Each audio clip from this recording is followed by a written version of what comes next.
Денес имам една убава можност да бидам тука во Ѓорче Петров и да се сретнам со повеќе граѓани. Да разговарам за секојдневните проблеми, но и да ги слушнам нив, се разбира и утре во новата влада да имплементираме се што е потребно за да им помогнеме на овие луѓе.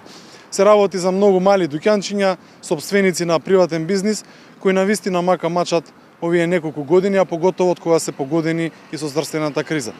Затоа најважно е и ВМРО-ДПМН им дава надеж дека ќе им помогнеме на сите овие мали бизниси за да ги издржат овие периоди, но секако и во идниот период што доаѓа, како да си ги зачуваат своите работници и како да имаат успешен бизнис, бидејќи навистина се погодени.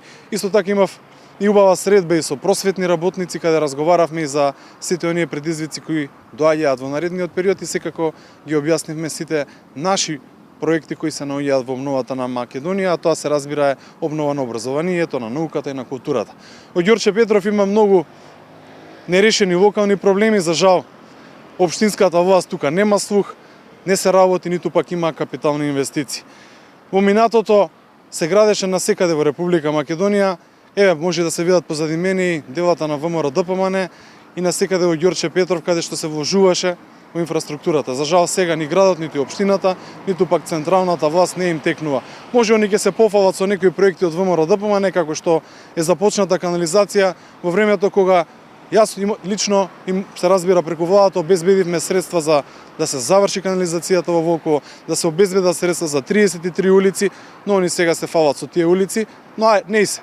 Важно е граѓаните да ги добијат тие улици, а они нека се фалат со нивните проекти кои ги нарекуваат нивни, но за жал такви проекти не постојат. Јас ги охрабрувам граѓаните да гласаат за ВМРО-ДПМН, да гласаат за обновата на Македонија, бидејќи навистина ќе има илјадници проекти за секој еден од нив. Не само во Ѓорче Петров, туку насекаде во изборната единица 2, насекаде во Република Македонија.